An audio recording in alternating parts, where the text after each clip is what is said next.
طيب ازيكم رجاله. طبعا انا عدى على شهر من اخر مره عملت فيها الفيديو بتاع السلتك وقلت لكم ان انا هوريكم الابديت لما اعدي شهر او اخلص العلبه. الصراحه انا لسه ما خلصتش العلبه، يعني لحد دلوقتي العلبه لسه موجوده لان هي 54 سكوب، وانا بقالي شهر بستخدمه وباخد سكوب واحد في اليوم لان انا معتمد على مكملات تانية. بس انا قررت يعني اعمل حاجه مختلفه بدل القعده هنا. انا هاخدكم معايا في الجيم نشوف الدنيا هناك الابديت، فهطلع بالكاميرا ودي حاجه انا ما بحبهاش، يعني ما بحبش امشي بالكاميرا. بس يلا بينا نشوف.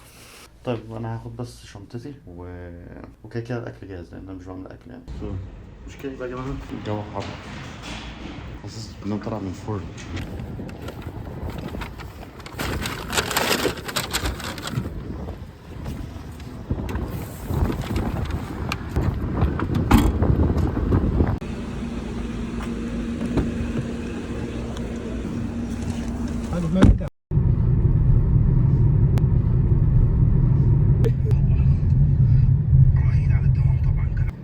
خافت منك بشيء.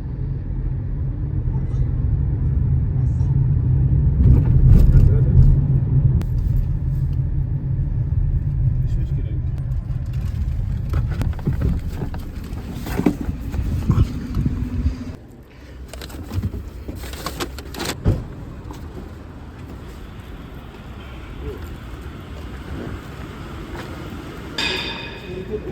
اه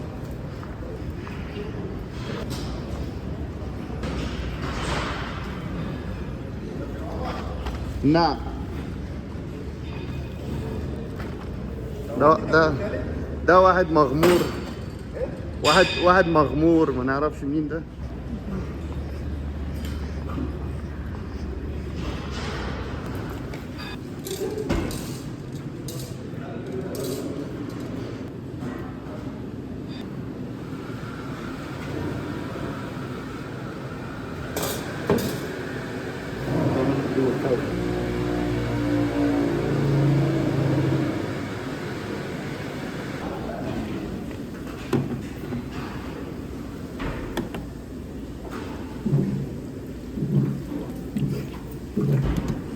كده انا هشرب دول وبعدين نرجع عملية تاني. هو التصوير واقف اصلا وانا في طريق الحاجة يعني. بص ده بري ورك اوت، ايه دبل ايه، بولتامين، كرياتين، كارب.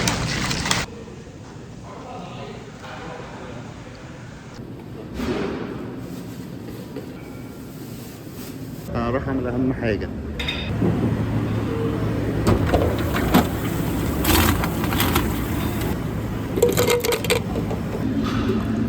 اللاين ده كله ضهر من اوله لاخره، بس برضه هندخل حر يعني مش هينفع اخد حر.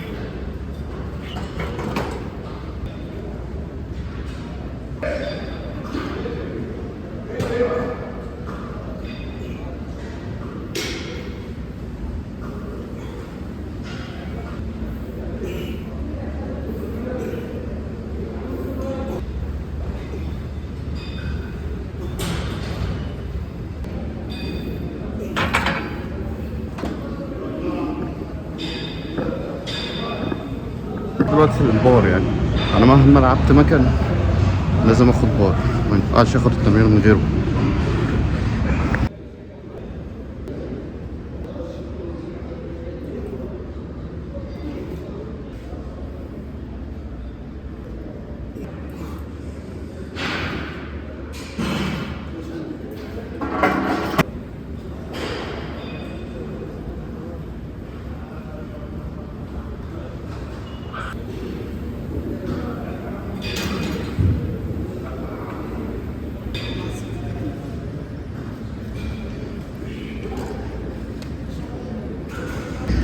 شوف المكنة دي حرتها ان هي هامر، بس بلاطات يعني بوزن البلاطات. بس الفكرة ان كل ايد الوزن شال لوحده، هنا وزنها وهنا وزنها، فانت كل ايد بتلعب لوحدها. مش كله على نفس الوزن.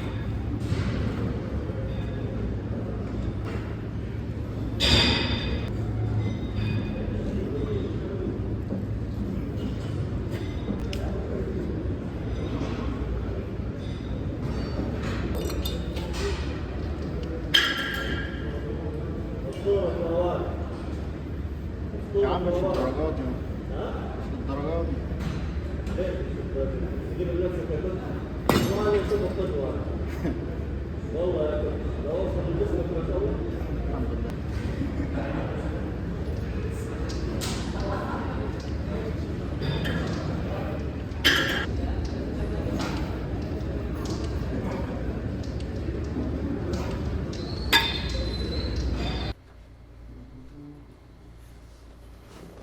طيب انا رجعت لان النادي كده كده دوشه، فانا مش هعرف اتكلم. المهم تجربتي في السلتك عموما اللي انا لاحظته الفتره الاخيره ان انا جلدي زاد، يعني جلدي بقى سمكته اعلى من الاول، ودي حاجه اللي انا ما حبيتهاش. يمكن عشان السلتك فيه سكر كتير، فدي الحاجه السلبيه اللي انا لاحظته منها.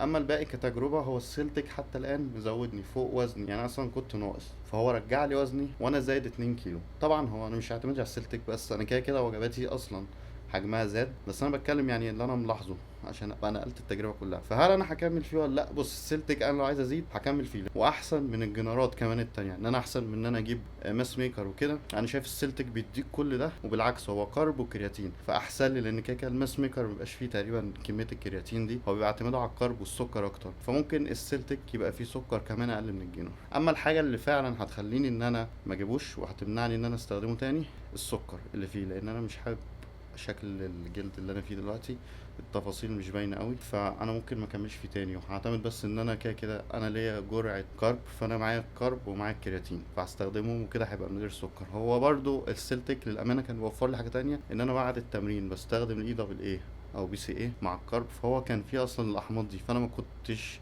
بستخدمها، فهو يعتبر موفر، يعني من ناحيه التوفير فهو يعتبر موفر في المكملات التانية اللي انت بتستخدمها.